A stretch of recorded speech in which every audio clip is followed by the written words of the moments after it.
Dahil nagugustuhan nga ng mga manonood ang ganitong klase ng crackers, ay patuloy tayong magluluto ng iba't ibang klase ng flavor na pwede nyo nga kunan ng idea kung gusto nyo magluto nito. Carrots crackers.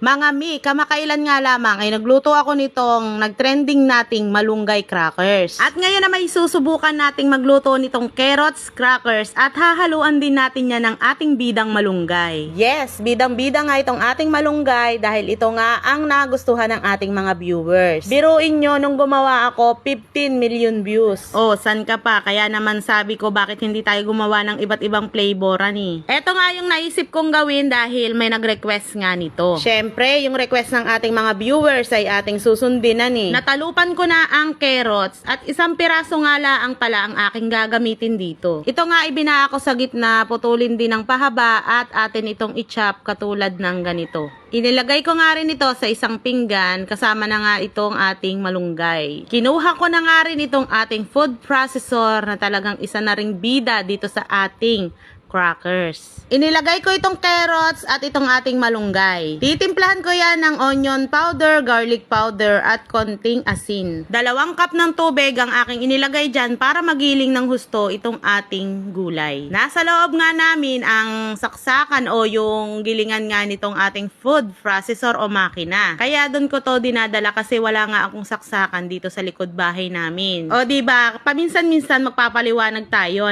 para hindi na magtaka yung mga manonood. Sa isang mixing bowl, nilagay ko yung giniling nating gulay at 2 cup nga nitong ating rice flour. At gamit nga itong ating whisk ay hahalu-haluin lamang natin ito. Sa palagay ko ay parang kinukulang tayo sa tubig kaya mag-a-add pa uli ako ng 1 pang cup.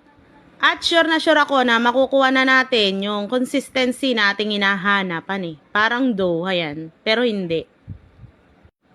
Ayan, sa aking talyasi na naman tayo magsasalang. Naglagay ako ng 2 tabong tubig. Inalagay ko yung strainer at tayo nga ay nag-iimbento lamang dyan ng ating steamer dahil kailangan nga natin ng malaki. At dito sa aking stainless na medyo malapad nga, ayan, dito tayo maghuhulma ng ating gagawaing crackers. Tinatanggal ko pa yung mga buo-buong carrot. Siguro hindi yan nahagip ng hélice. Ayan, ating ikalat ang ating ginawang dough. Oh, dough ba talaga yan? At ngayon sa ating inimbentong steamer ay ayan, ipatong lang natin at takpan natin ang higanteng takip. Pagkalipas na mga 10 minutes ay ganito na nga yung ating ini-steam. Nagpasunod na naman ako ng isa, ayan, takpan ulit, 10 minutes ulit, kailangan. Tapos ito, malamig na. Pag malamig na ay pwede na natin niyang i-slice ng pa-cubes. Ayan. Katulad nito. Tapos, madaming nagtatanong na kung pwede daw ang cornstarch, all-purpose flour. Ay, eto, ganito na lang ang gawin nyo. Kung wala kayong rice flour, ay di pwede na lang kayo magsaing. Yes, magsaing na lang kayo ng bigas at inyong i-blender. I-try nyo at pwedeng-pwede naman yun. Ito naman ginagamit ko ay powder lamang pero bigas din yan. Ito lamang yung ginagamit ko at wala, ito lang yung bet ko. Pero kung tutuusin ay parang the same lamang sila ng paggawa. Kasi yung bigas, isinasaing pa. Tapos ito namang rice flour, ini-steam naman. O diba parang pareho lang. Next time itatry natin yan kapag tayo ay naubusan na ng rice flour. Sa pagbibilad ay nagpatulong naman ako kay partner kasi mahirap nga para sa akin yung ako na nagbibilad, ako pa nagbibideo. Natapos na nga ako sa pag-i-steam at eto na nga lahat ang aking nagawa. 11 AM na ibilad ko ito. Tapos, nung 4 PM tiningnan ko ay ganito na nga ang itsura. Tapos, kinabukasan naman ng umagang-umaga, ibinilad ko na nga uli ito at alas 11 nga ng tanghali ay isinilong ko na. Dahil tuyong-tuyo na nga yan. Pag maganda nga ang sikat ng araw ay talagang napakadali ngang matuyo nitong ating crackers. Eto na mga mi yung exciting, ang pagluluto o pagpiprito nga nitong ating crackers. Ay Diyos ko, very good na very good. At talaga namang alsang-alsa. Ay, crunchy talaga. O diba kung kayo nga ay may time, ay gawin nyo na ito para sa inyong mga kids at talagang mapapakain sila ng gulay nang hindi nila alam.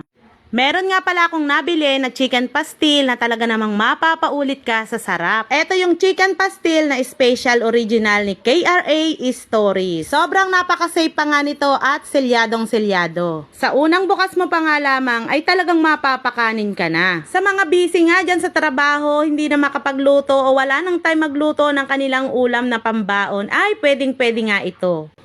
At eto nga mga mi, kapag may problema ang inyong page ay kontakin nyo lamang yan si KRA Stories at makakatulong talaga yan sa inyo. Ayan na, eto na ang ating carrots crackers. Ayan, tingnan nyo naman oh, ang ganda ng pagkakaluto. Hindi na tayo magsusuka kasi malasang malasa na yung ginawa ko dito. Ha.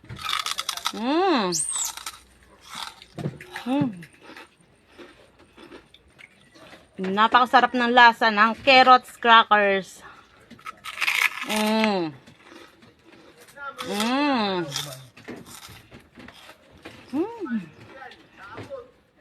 Ang sarap. Sobrang lutong.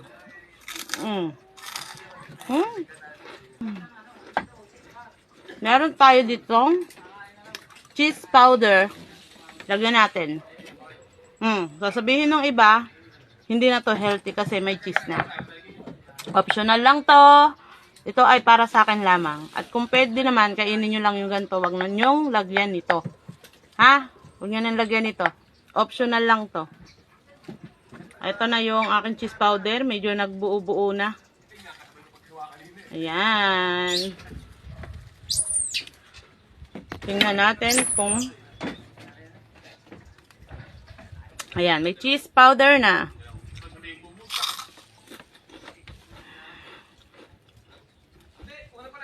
Ang sarap ng lasa. Ang sarap ng lasa, grabe. Ang sarap to.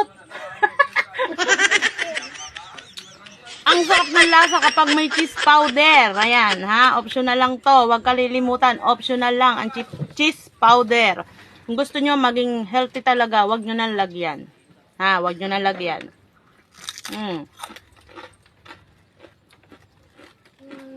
Sarap.